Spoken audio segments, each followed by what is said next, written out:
Students के study point में आपका हार्दिक अभिनंदन और मैं लेकर के आया हूं आपके लिए एसएसटी का नया चैप्टर, जिस चैप्टर का नाम है यानी कि औद्योगिकरण का युग। औद्योगिकरण का युग मतलब उद्योग से संबंधित युग। ठीक है, तो देखिए इसका सबसे पहला क्वेश्चन देखेंगे हम। ये 10th क्लास के लिए वेरी इंपॉर्टेंट वीडियो होगी और इसमें जैसे कि औद्योगिक क्रांति किस देश से या किस देश में प्रारंभ हुई थी।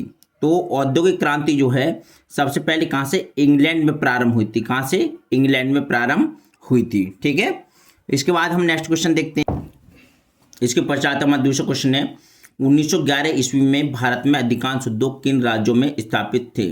यानी कि 1911 की बात हो रही है। 1911 ईस्वी में भारत में अधिकांश उद्योग हैं वो बंगाल और बम्बई यानी कि मुंबई, बंगाल और बम्बई कहते हैं यानी कि मुंबई है अब, तो बंगाल और मुंबई में स्थापित थे। उसके बाद में नेक्स्ट क्वेश्चन है 1928 ईस्वी के ग्रैप वाटर के कैलेंडर पर किस भगवान का चित्र अंकित था। तो देखिए 1928 ईस्वी के ग्रैप वाटर के कैलेंडर पर है, ग्रैप वाटर के जो कैलेंडर पर जो चित्र था वो बाल कृष्ण का था। किसका था, बाल कृष्ण का। ठीक, इसके पश्चात नेक्स्ट क्वेश्चन करते हैं हम। अब देखिए अगला क्वेश्चन है हमारा क्वेश्चन नंबर 4, विश्व व्यापार में कौन कौन से भारतीय उद्योग एवं दस्तकारियों का बोलबाला था। तो देखिए विश्व व्यापार में जो कौन कौन से भारतीय उद्योग के दस्तकारियों का बोलबाला था, जो जिसमें लोग पारंगत थे। तो देखिए सूती और रेशमी कपड़ों में जो है सबसे ज़्यादा वो लोग पारंगत थे।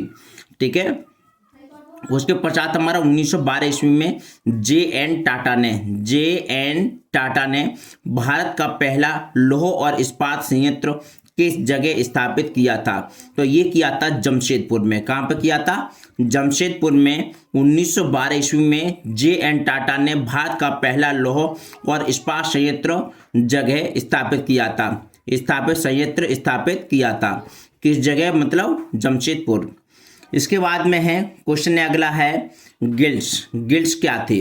तो देखो गिल्ड्स क्या थे, तो गिल्ड्स जो है व्यापारियों के संगठन, यानी कि गिल्ड्स जो थे व्यापारियों के संगठन थे। व्यापारियों के संगठन को क्या कहा जाता था, गिल्ड्स कहा जाता था। इसके बाद में नेक्स्ट क्वेश्चन है हमारा, देखिए अगला क्वेश्चन है हमारा, यानी फ्लाइंग शटल से क्या तात्पर्य है। तो देखिए फ्लाइंग शटल देखेंगे, तो देखिए फ्लाइंग शटल रस्सियों और पुलियों के जरिए चढ़ने वाला एक यांत्रिक औजार है। यानी कि रस्सियों और पुलियों के जरिए चढ़ने वाले एक यांत्रिक औजार है, इसको कहते थे हम फ्लाइंग शटल। क्या होता है, फ्लाइंग शटल। ठीक है, फ्लाइंग शटल जैसे देखा होगा बहुत से लोग मनसा देवी वगैरह यहाँ जाते हैं, उड़न खटोले होते हैं, उसी तरीके के जो है हमारे फ्लाइंग शटल होते हैं और रस्सियों और पुलियों के जरिए जो चढ़ने वाले एक यांत्रिक औजार है। ठीक है, इसके पश्चात हमारा बंगाल में पहली जूट मिल कब शुरू हुई थी। तो देखिए बंगाल में जो पहली जूट मिल है वो 1855 ईस्वी में प्रारंभ हुई थी। 1855 ईस्वी में प्रारंभ हुई थी। और अगला क्वेश्चन है, देखेंगे आप गिल्ड्स से किस प्रकार का कार्य करते थे। जो गिल्ड्स थे वो उपरोक्त सभी का मतलब है यहाँ पर जो कार्य करते थे, यानी कि यहाँ पर देखिए उपरोक्त सभी का मतलब है यहाँ पर, यानी कि ये गिल्ड से जुड़े उत्पादक कारीगरों को प्रशिक्षण देते थे और ये है जो प्रतिस्पर्धा और मूल्य तय करते थे तथा व्यवसाय में नए लोगों को रोकते थे। जो व्यवसाय में जो है नए लोगों को रोकते थे और उत्पादकों पर नियंत्रण रखते थे। ये इनके सारे कार्य थे जो कि इसमें उपरोक्त सभी लिख दिया है। ठीक है, लेकिन ये इसका जो मैंने बताया आपको वही आपको याद करना है। औद्योगिक क्रांति सर्वप्रथम कहाँ प्रारंभ हुई थी। तो औद्योगिक क्रांति जो प्रारंभ हुई थी वो सर्वप्रथम इंग्लैंड में प्रारंभ हुई थी। कहाँ प्रारंभ हुई थी, इंग्लैंड में। ठीक है, ये हो गए हमारे 10 क्वेश्चन और आगे फिर देखते हैं हम। इसके पश्चात हमारा क्वेश्चन है गुमास्ता क्या है। देखिए इसको समझेंगे, गुमास्ता क्या है। तो जो गुमास्ता जो है वो वेतनभोगी कर्मचारियों को कहा जाता था गुमास्ता। जो वेतनभोगी जो कर्मचारी होते थे उनको कहा जाता था वेतनभोगी कर्मचारी, गुमास्ता। इसके पश्चात हमारा 12वां क्वेश्चन, ईस्ट इंडिया कंपनी के बुनकरों पर निगरानी रखने रखने, माल इकट्ठा करने और कपड़ों की गुणवत्ता जांचने के लिए वेतनभोगी कर्मचारी तैनात कर दिए, जिन्हें कहा जाता था गुमास्ता। जिन्हें क्या कहा जाता था? गुमास्ता। इसमें बाद में क्वेश्चन में आप समझ गए होंगे कि गुमास्ता किसे कहा जाता था। तो एक बार और देख लो, इसको दोबारा समझ में आएगा।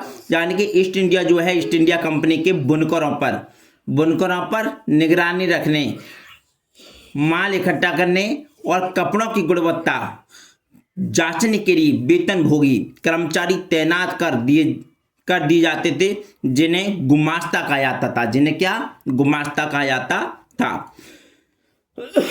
उसके पश्चात क्वेश्चन है, बंबई में पहली कपड़ा मिल कब खुली थी?